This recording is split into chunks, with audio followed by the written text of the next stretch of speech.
man. Invasion of privacy, sir. All right. What are we doing today? We're gonna talk about what to look for when you buy fruits, vegetables, and proteins. So specifically with melons, there's a lot of misconceptions about how people choose melons, especially like Asian people think that you just, you know, you do one of these, or you like knock on them and you like can hear what's inside or whatever, but that is totally false. In my experience, the way you pick up melons, watermelons, cantaloupes, or honeydew, you go for whichever one is the most heaviest, because that fruit will have the most juice, and that's the one you want. That one's pretty good. This is a little heavier. That one's very light. I don't want this one. Well, yeah, like I said, this one's a little smaller than this one, but it's a little heavier. So this one I would choose over those three. And I bet you that this one is good to go and ready to eat. We're not gonna buy them and try them, but just try it out on your own and see if it works.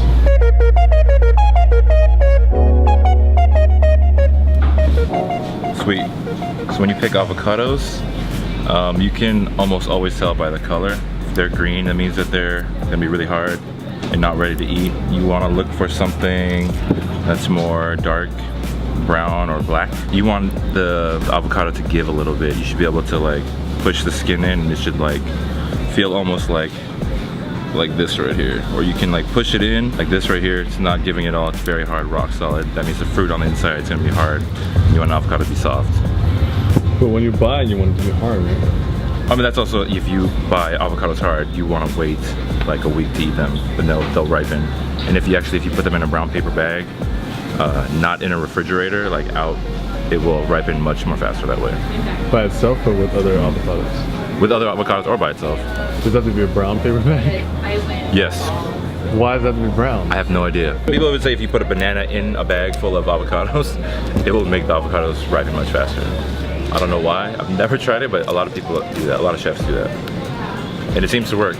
I don't know the science or the facts behind it, but Mother Nature is fucking crazy. And kind of like the avocados, peaches are very similar. You want them to give a little bit, but also you don't want to like push really hard or you'll damage the fruit. You want them to be soft, not incredibly soft, but the same thing kind of like here. They should give a tiny bit, and that's how you know that they're either ready to eat or very close to being very ripe. Stone fruit are all different, but for nectarines and peaches, that's kind of a rule of thumb that I go by. Even at the farmer's market, the people selling the fruits will even say like, oh, just put it in your hand, and if you can squeeze it and you can feel that the flesh is giving a little bit, that's like good to go. And obviously the more softer they are, the more ripe they're gonna be and the sweeter the fruit's gonna be.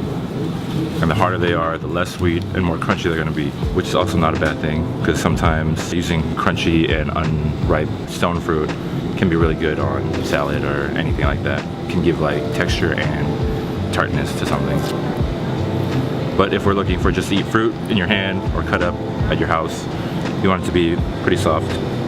So let's find a ripe fruit. These are all not ready. Can you eat the skin? Oh yeah, fuck yeah, skins are so good. There's no reason to ever peel a stone fruit. What's a stone fruit? Stone fruit means plums, apricots, nectarines, peaches. They'll have like big seeds on the inside. I'm just making this up, but I think it's because the seed is so big, it's like big like a stone, and they're all fruit. Because there are no other fruits that have the same seed like these do. And don't let stuff like this deter you from buying fruit. You could just cut this off and the rest of it will be fine. But if you do see something like this here, where it looks like it's kind of smashed, and if it has a lot of these all around the fruit, then I would not want to mess with that either. Because then you're just buying damaged fruit. Can you teach us how to buy saltwater taffy? Sure. So you want to look here at what kind of flavors they are. And then you have to be honest with yourself and think about what's my favorite flavor. Watermelon, strawberry banana, orange vanilla, peppermint, all-American. Oh, no one knows what the fuck that flavor is. And Neapolitan. I am a orange vanilla type of guy. So I'm gonna take one of these and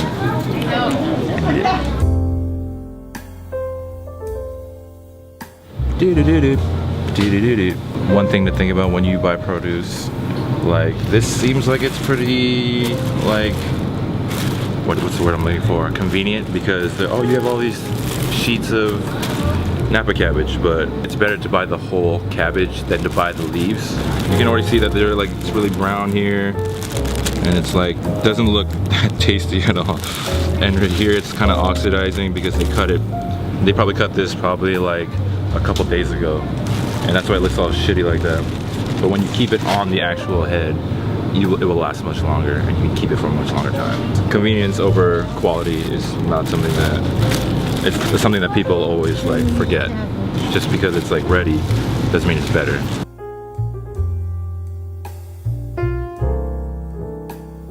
Like if you look at these pre-sliced shiitake mushrooms, they're all like almost pink.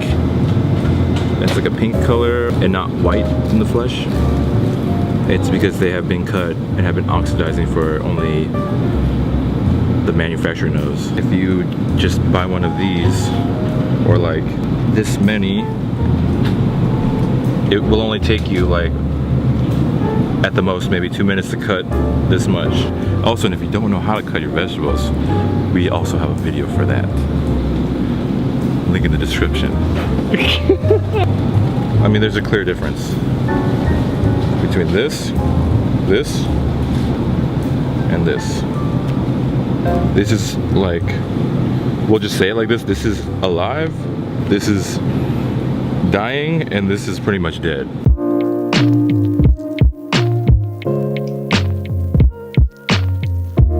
Basic rule of thumb for all greens, since we're kind of in the green section, if anything looks oxidized or brown, like if the vegetable is green and it's brown, you should stay away from it. Or if it looks like translucent and soggy, that means it's spoiling, or it got, like, greens are very delicate, so I'm gonna fuck up this thing. But if you like smash this here, you can see that it's like, I can tell. But on this other side, you can kind of see like the fingerprint, and if it looks kind of dark like that, that's no bueno. But if that is rolling around your whole, if your whole head of lettuce looks like that, you want to stay away from something like that. But that's kind of like common sense. If it doesn't look the way it's supposed to look, don't buy it.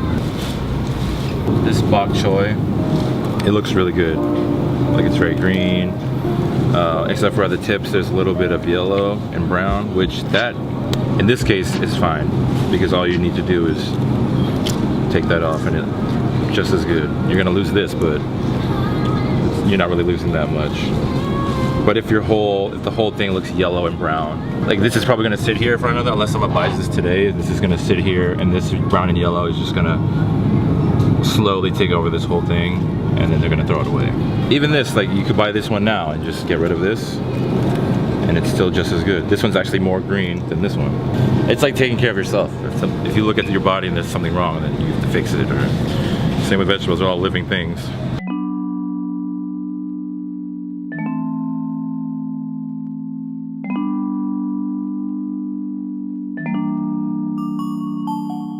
Now we're gonna talk a little bit, just a little bit about what to look for in, basically when you buy meat, you wanna get the freshest kind of meat.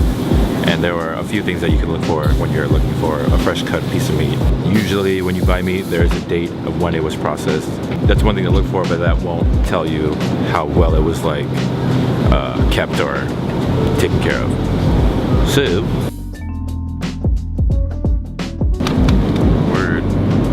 the camera's sick, dude. But anyway, if you look at these 2 packs of meat, this one was packaged on the 22nd, which is today. And if you look at the color, it's very bright red.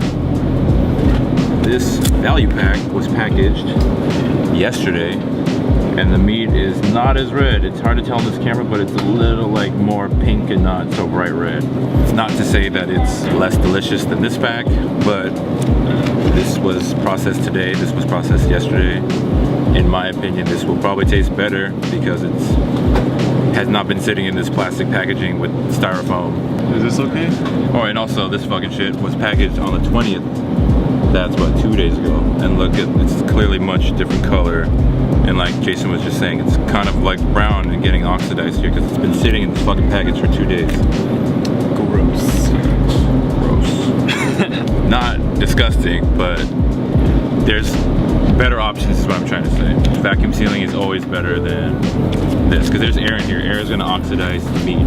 That's what makes the red color lose its red color. But if you take this, it's vacuum sealed, there's no air. This shit is going to be it's going to be way more bright red than this nice piece of meat that we just had. How about this one? Yeah, that looks fucking disgusting. What the hell is this? Yeah, look what we found. See, this is what what? The manager's special. Yeah, that means buy it and get sick and then die. This is a perfect example of what we're 50% off. talking about. This was yesterday too. Jesus So Christ. don't buy value packs? Yeah, it's cheap and everyone wants it. I like saving money too. But you're gonna put this in your body and it's gonna sustain your life. So you might as well put the best stuff in your body and live longer. Live longer. Yeah. It's like, look, this is great. It's great. It's fucking great. This is what beef looks like when it's cooked. This is raw. Gross. It's fucking disgusting. And they trick you by putting manager special 50% off. AKA, we're gonna throw this out tonight, so if you want it right now, I'll give you 50% off. How's your ground beef look? This, like this? Yeah, look. Drastically different. Drastically different in color and in flavor. This probably doesn't even taste like beef anymore. It's gonna taste like, it's gonna have like an aged flavor, which is sometimes nice. People age beef, but this is fucked up. Like, look, you want to eat this? This looks delicious. This looks like fucking cardboard. Ugh. Are these okay? I can tell you why it's stupid. Liquid eggs. It's already beaten eggs. Yeah. Basically because Americans are so fucking lazy. We're Americans. I'm not saying everyone besides us. Americans, such as myself, are very lazy, and we're like. That's why the point I'm trying to make in this video is that never sacrifice quality for convenience, because it's like cheating. Cheaters don't win. Cheaters don't last long. You feel like instant gratification, and then you could possibly die, or you'll fucking get like cancer. But all these things take like 10 seconds to do, and no one needs this many beaten eggs unless you work in a fucking diner. And even those people beat their own eggs. Don't we have a video for how to make eggs? Oh, we do. Link in the description. It's not a huge deal, but I cook food professionally, and I have worked with a lot of proteins and seafoods like this, and I'm sure that these refrigerators are cold, but nothing is colder than ice. So if you ever buy seafood, like these shrimps here, they should be on ice. And seafood needs to be kept incredibly cold, or it will harvest like bacteria and stuff like that. That's it? I think so. You want to show how to buy ice cream? No.